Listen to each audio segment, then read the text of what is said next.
కుటుంబ బలిపీఠము అనే అంశాన్ని ప్రతిరోజు యూకే గాస్పల్ స్ట్రీమింగ్స్ అను మా యూట్యూబ్ ఛానల్ ద్వారా ఆడియో రూపంలో వీక్షిస్తున్న మీ అందరికీ ప్రభు అయిన యేసుక్రీస్తు ప్రశస్తమైన గణనామం పేరిట శుభములు తెలియజేస్తున్నాము. ఇంకనూ వినండి, అనేక కుటుంబాలకు షేర్ చేయండి, దేవుని మెండైన ఆశీర్వాదాలను పొందుకొనండి. దేవుడు మిమ్మలను బహుగా దీవించునుగాక.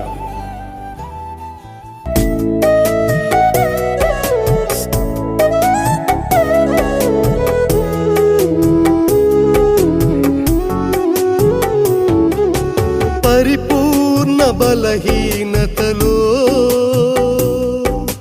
పరిపూర్ణ బలమిచ్చును, తన కృపాస్తములు నీపై చాపి తన బలము నీకిచ్చును.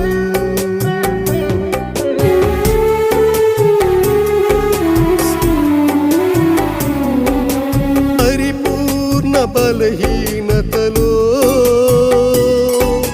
పరిపూర్ణ బలమిచ్చును,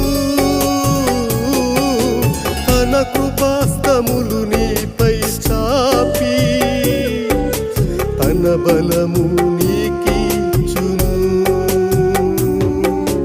విశ్వాసముతో నీవు ఆయన కొరకు ఎదురు చూచుచు నమ్ముము.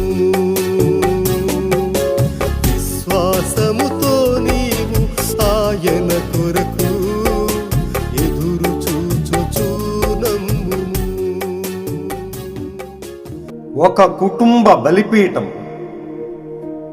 వాల్యూమ్ 1 నుండి 81వ రోజు, మార్చ్ 22వ తేదీ. అంశము: నీ ధైర్యాన్ని, ఆత్మవిశ్వాసాన్ని ఎన్నడూ కోల్పోవద్దు. యేసు, నేను ఇది చేయగలనని మీరు నమ్ముచున్నారా అని వారిని అడుగగా, మత్తయి 9వ అధ్యాయము 28వ వచనం. మీ హృదయమును కలవరపడనీయుకుడి, దేవుని యందు విశ్వాసముంచుచున్నారు, నాయందును విశ్వాసముంచుడి. యోహాను 14వ అధ్యాయము 1వ వచనము. ఈ అంశము కొరకు కొంత వర్తమాన భాగాన్ని మనం చదివి విందాం. మన ప్రియమైన సహోదరుడు బ్రదర్ రాయ్ రాబర్ట్సన్, ఈ రాత్రి నేను ఇంకా అతనిని చూడలేదు. మరి గతంలో మీకు తెలుసు, బ్రదర్ రాయ్ ఒక రకమైన సైనికుడు. అతడు ఇక్కడే ఉంటే దానిని అతడు అర్థం చేసుకుంటాడని ఆశిస్తున్నాను. దానిని నేను ఖండించుటలేదు, కానీ ప్రతిదీ కఠినంగా ఉండాలి. ఆర్మీలో అతడు ఒక సార్జెంట్, అనగా బంట్రోతు అని మీకు తెలుసు. మీకు తెలుసా, మీరు సైన్యంలో మనుషులతో వ్యవహరించే విధంగా అలవాటు చేసుకోవాలి. సరే, ఈ ఆధ్యాత్మిక విషయాలు వేరొకరి కోసం, అతనికి కాదు. ప్రభు అతన్ని తప్పించాడు, లేకపోతే చనిపోయేవాడు. అతడు చనిపోయాడని చాలాసేపు అతన్ని పడుకోబెట్టారు. ప్రభు అతన్ని స్వస్థపరిచాడు. అప్పటి నుండి అతను అనుసరిస్తూనే ఉన్నాడు. కానీ ఈ ఆధ్యాత్మిక విషయాలు, దర్శనాల గురించి ఆయనకు తెలియదు. మరిక్కడ కొద్ది కాలం క్రితం నేను అక్కడికి వెళ్ళకముందే బ్రదర్ రాయ్కి ఇవ్వబడిన దర్శనం గురించి మీలో చాలామందికి తెలుసు. దాని గురించి అతడు నన్ను అక్కడ పర్వతం మీద నిలబడి ఉండటాన్ని చూడటం, మరియు నా నుండి ఒక స్వరం రావటం గురించి అది బ్రదర్ రాయ్లో ఉన్న సందేహాలన్నీ తొలగించింది. మొన్న రాత్రి అతనికి ఒక చోట చాలా అనారోగ్యం వచ్చింది, చాలా జ్వరం వచ్చింది. డాక్టర్ అతనికి మందు ఇచ్చాడు, కానీ అది మంచి చేయలేదు. అతను ఒక స్థితికి వచ్చాడు. అప్పటి నుండి అతడు తనంతట తానుగా కదలలేకపోయాడు. అతని కాళ్ళు మరియు ఇతర భాగాలు పక్షవాతం వచ్చినట్లుగా అయ్యాయి. ఆ దీన సోదరుడు జర్మనీ యొక్క 88 అనే తుపాకీతో ముక్కలు ముక్కలుగా కాల్చబడ్డాడు. అతను తప్ప అతని సిబ్బందిలో మిగతా వారంతా చంపబడ్డారు. అతను ముక్కలు ముక్కలుగా ఎగిరిపడ్డాడు. మీకు ఏమి జరిగిందో తెలుసా? నేను అతని గొప్ప భార్య సిస్టర్ రాబర్ట్సన్తో చెప్పాను. నేను అన్నాను, అక్కడ ఏదైనా ఉందా? ఆమె అన్నది, మీరు ఒకప్పుడు ప్రార్థించిన ఒక చేతి రుమాలు నా వద్ద ఉన్నది అని చెప్పింది. వెళ్ళి దాన్ని తీసుకురా అని చెప్పాను. ఆమె చేయి దానిపై ఉంచగా నేను ప్రార్థించాను మరియు గద్దించాను, సిస్టర్ రాబర్ట్సన్, అది పోతుంది అని చెప్పాను. అక్కడ ఏదో నాకు చెప్పింది, అది పోతుందని చెప్పు. సరిగ్గా అలాగునే అరగంటలో జ్వరం తగ్గిపోయింది. అతడు వంటగదిలో తినడానికి ఏదో వెతుకుతుండెను. చూసారా, నేను చెప్పడానికి ప్రయత్నిస్తున్నది ఏమిటంటే, నీ ధైర్యాన్ని, ఆత్మవిశ్వాసాన్ని ఎన్నడూ కోల్పోవద్దు. సాతాను నన్ను గురించి మీకు చెడు చెప్పనివద్దు, ఎందుకంటే చాలా ఉంది. కానీ మీరు ఆ నమ్మకాన్ని ఉంచుకోండి, ఎందుకంటే మీరు అలా చేయకపోతే అది జరగదు. ఒక మనిషిగా నన్ను చూడవద్దు. నేను ఒక మనిషిని. నేను పొరపాట్లతో నిండి ఉన్నాను. కానీ నేను ఆయన గురించి ఏమి చెబుతున్నాను, దాని గురించి చూడండి. దానిని చూడండి. అది ఆయనే. ఆయనే ఆ ఒక్కడు, మీలో ఉన్నవాడు అనే వర్తమాన భాగం నుంచి సేకరించబడిన మంచి అంశం. ప్రియ సోదరి సోదరులారా, ప్రియమైన దేవుని బిడ్డలారా, దేవుడు మన కొరకు ఇచ్చిన గొప్ప అంశం కొరకు ఆయన ఉన్నతమైన నామానికి మహిమ కలుగునుగాక. దేవుడు మన జీవితాల్లో ఎన్నో గొప్ప కార్యాలు జరిగించేవాడుగా, ఎల్లప్పుడూ మన ఆపదలో మనకు విశ్వాసాన్ని, ధైర్యాన్ని ఇచ్చేవాడుగా, ఎల్లప్పుడూ మనతో ఉండి మనలను కాచి కాపాడుతున్న విధానం కొరకు ఆయన ఉన్నతమైన నామానికి మహిమ కలుగునుగాక. ప్రియ సోదరులారా, ఇక్కడ మనం చదువుకున్న అంశాన్ని మనం గమనించినట్లయితే ఇందులో ఉన్న సారాంశం మనకు ఏమి చెప్తుంది అని అంటే, ధైర్యాన్ని, ఆత్మవిశ్వాసాన్ని ఎన్నడూ కోల్పోవద్దు. నిజంగా విశ్వాసం అనేది మన జీవితాల్లో చాలా గొప్ప కార్యాలు జరిగించేదిగా, మనలో ధైర్యాన్ని పెంచేదిగా, విశ్వాసం అనేది గొప్ప కార్యాలు మనలో చేస్తూ ఉన్నట్టు మనం చూస్తూ ఉన్నాం. ఎప్పుడైతే మనలో అవిశ్వాసం వస్తుందో మనం అనేక విషయాల్లో ఓడిపోయే ప్రజలుగా మిగిలిపోతుంటాం. అవిశ్వాసమే పాపం. ఆ అవిశ్వాసాన్ని మనకి దరికి చేరకుండా మనం ఎప్పుడైతే క్రీస్తు వైపు చూస్తూ మనలో తొలగిసలాడని విశ్వాసాన్ని పెట్టుకుని బలహీన పడకుండా చూసుకుంటామో, నిశ్చయంగా మన జీవితాల్లో దేవుడు గొప్ప కార్యాలు జరిగించేవాడుగా ఉన్నాడు. మనలో ఉన్న విశ్వాస కొలతను బట్టి దేవుడు కార్యాలు జరిగించేవాడుగా ఎల్లప్పుడూ ఉన్నాడు.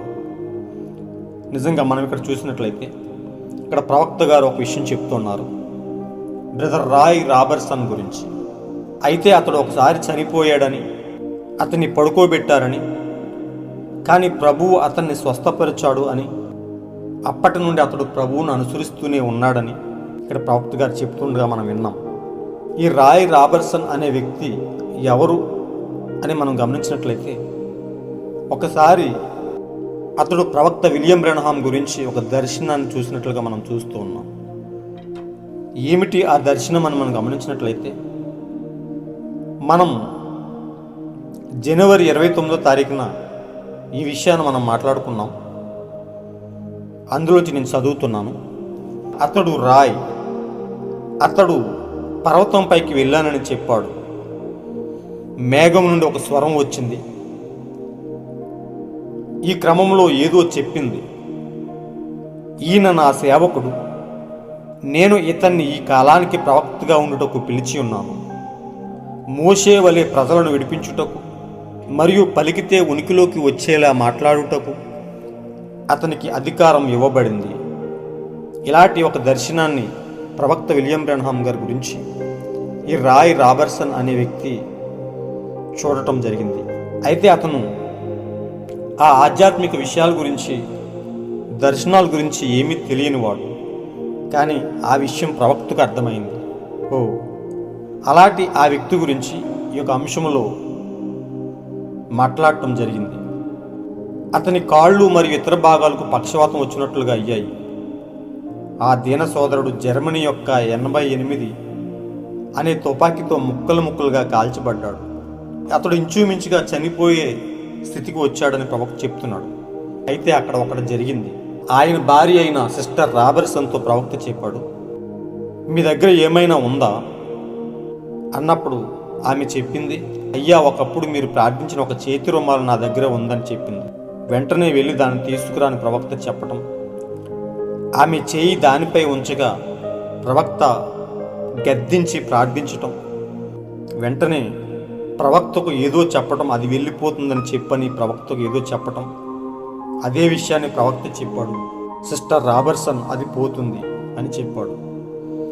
వెంటనే అరగంటలో జ్వరం తగ్గిపోయిందని, అతడు వంటగదిలో ఏదో తినడానికి వెతుకుతున్నాడు అని ప్రవక్త చెబుతున్నాడు. నిశ్చయంగా దేవుడు ఎల్లప్పుడూ గొప్పవాడు. దేవుడు ప్రవక్త ద్వారా ఏదైనా ఒక కార్యాన్ని జరిగించే ముందు నిశ్చయంగా అది జరుగుతుందో జరగదో ప్రవక్తకు ముందే చూపించేవాడు. అది ప్రవక్త గొప్పతనం కాదు, కానీ దేవుని ఆత్మ ప్రవక్తలో ఉండి ఎల్లప్పుడూ ఆయనను ముందుకు నడిపిస్తూ ఆయన ద్వారా అనేకమైన గొప్ప కార్యాలు జరిగిస్తూ ఉందని, ఆయన పరిచర్యలో ఎన్నో ఉన్నతమైన విషయాలు, ఎన్నో అద్భుతాలు మనం విన్నాం. అలాంటి పరిస్థితులు ప్రవక్త ఏం చెప్తున్నాడు అంటే, ధైర్యాన్ని ఆత్మవిశ్వాసాన్ని కోల్పోవద్దు అని చెప్తూ ఉన్నాడు. నిజంగా దేవుడు మనకిచ్చిన గొప్ప వరం నిరీక్షణ, విశ్వాసం, ధైర్యం ఇవన్నీ ఎక్కడి నుంచి మనకు వస్తాయంటే వాక్యం నుండే. మన వాక్యాన్ని ఉన్నది ఉన్నట్లుగా అనుసరిస్తే ఆ వాక్యం మనలో గొప్ప విశ్వాసాన్ని, ధైర్యాన్ని ఎల్లప్పుడూ నింపుతూ ఉంది. ఏ పరిస్థితికి మనం లొంగకుండా దేవునితో కలిసి ఎల్లప్పుడూ జయించేవారుగా, విశ్వాస వీరులుగా మనము ఎల్లప్పుడూ ఉంటాం. ఎందుకంటే వాక్యము మనలో విశ్వాసాన్ని నింపుతుంది. వినుట వలన విశ్వాసం కలుగుతుంది. అవును, ఒక క్రైస్తవునికి ఇవ్వబడిన గొప్ప వరం అది. ఎలాంటి పరిస్థితి అయినా, మరణమైన, వ్యాధైన, బాధైన, కరువైన, ఖడ్గమైన మనలను ఏమీ చేయలేవు. అవి క్రీస్తు నుండి మనల్ని ఎడబాపలేవు. నిజంగా మనకు కలిగిన విశ్వాసంతో క్రీస్తును మనం వెంబడించగలిగితే మనము దేనికి భయపడవలసిన అవసరం లేదు. రాయ్ రాబర్సన్ విషయంలో దేవుడు చేసిన గొప్ప కార్యాన్ని, మరణం నుండి విడిపించిన అదే గొప్ప దేవుడు మన జీవితాల్లో కూడా గొప్ప కార్యాలు జరిగించేవాడుగా ఎల్లప్పుడూ ఉన్నాడు. ప్రియ సోదరులారా, ఎప్పుడు విశ్వాసాన్ని కోల్పోవద్దు, ఎప్పుడు విశ్వాసాన్ని సన్నగిలనవద్దు, ఎప్పుడు అవిశ్వాసాన్ని మనసులోకి తెచ్చుకోవద్దు. అవిశ్వాసం అనగా సాతానుడు. ఎల్లప్పుడూ విశ్వాసంతో ఆయనను అనుసరిస్తూ, ఆయన నుండి గొప్ప కార్యాలను ఎల్లప్పుడూ పొందుకుంటూ, మన జీవిత యాత్రను క్రీస్తు అడుగుజాడలను వెంబడించేదిగా ఉంచుకుంటూ ఆయన కొరకే యథార్థంగా బ్రతుకుదాం. ఎత్తబాటు వరకు స్థిరంగా ఉందాం. అలాంటి గొప్ప కృపను దేవుడు ఎల్లప్పుడూ మనతో ఉంచునుగాక. God bless you all.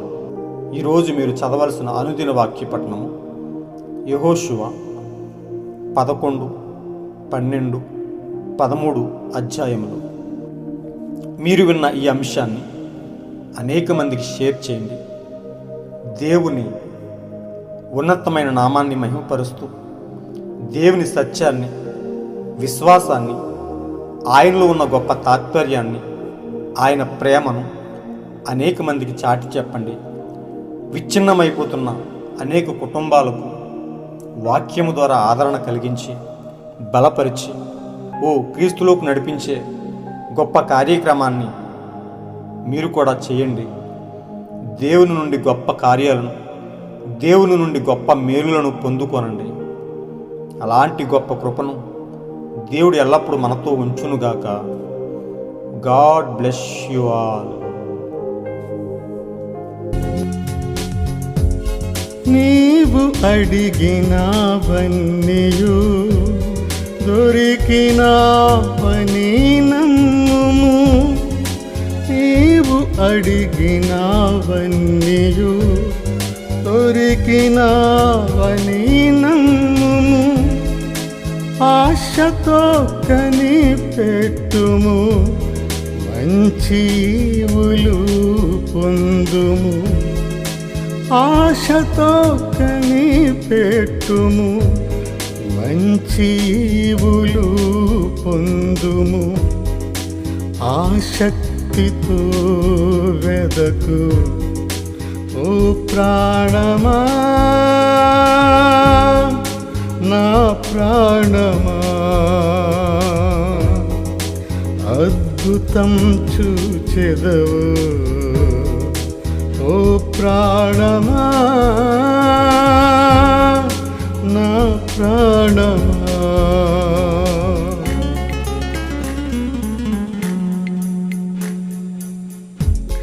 ఆశపడిన ప్రాణమా, అడిగినని అక్కర కంటే అత్యధికముగా ఇచ్చే యేసునే విశ్వసించు. ఆశపడిన ప్రాణమా, అడిగినని అక్కర కంటే అత్యధికముగా ఇచ్చే యేసునే విశ్వసించు.